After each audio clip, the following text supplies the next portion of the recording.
हेमोलैक्सीरिया जैसी कंडीशन से क्या मुराद है? आम जुबान में इसको खून के आंसू बहना भी कहा जाता है। इंसान जब इस कंडीशन के बारे में सुनते हैं जैसे कि किसी के खून के आंसू बह रहे हैं, ये लफ्ज़ बहुत सारे लोगों के लिए एक ख्याली कहानी हो सकती है, कोई फिक्शनल स्टोरी हो सकती है।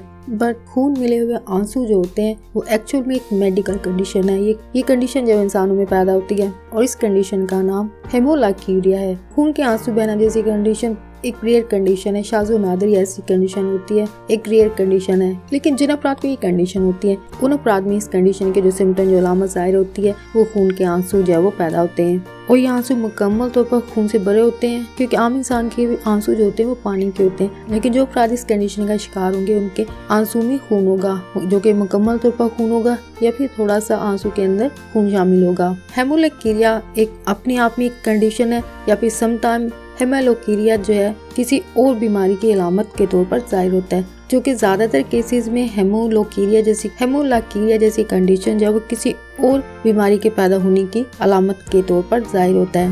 यानी खून के आंसू जो है किसी और बीमारी के अलामत होते हैं और ये आंसू बेजरूर होते हैं। अगर हेमोलैक्सीरिया कंडीशन आपको नहीं है बल्कि ये किसी और बीमारी की वजह से ऐसा हो रहा है, तो ऐसी सूरत में अगर आपके अंदर कोई अलामत जाहिर होती है जैसे कि आंसू का, यानी कि ऐसे आंसू बहना जिसमें खून शामिल हो और ये बार बार हो रहे हों और इसके साथ कई और अलामत भी हो, तो ऐसी सूरत में आपको पूरी मेडिकल हेल्प लेना चाहिए।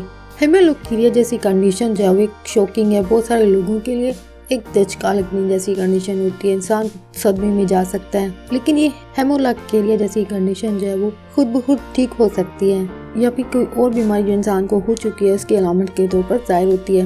लेकिन जिस इंसान में ये जाहिर होती है उसके लिए ये शॉकिंग हो सकती है, इंसान को सदमा हो सकता है या फिर इनफैक्ट सुनने वालों के लिए काफ़ी शॉकिंग हो सकती है। लेकिन अगर आप ऐसे इंसान हैं जिसमें हेमोलैक्सीरिया जैसी कंडीशन है जिसकी अलामत में खून के आंसू है, उसके अलावा मजीद एडिशनल सिम्टम्स हैं, मजीद अलामत जिनमें आंखों में बेआरामी महसूस होना, दर्द महसूस होना, तो इन अलामत की सूरत में आपको पूरी मेडिकल हेल्प लेना चाहिए, पूरी चेकअप करवाना चाहिए।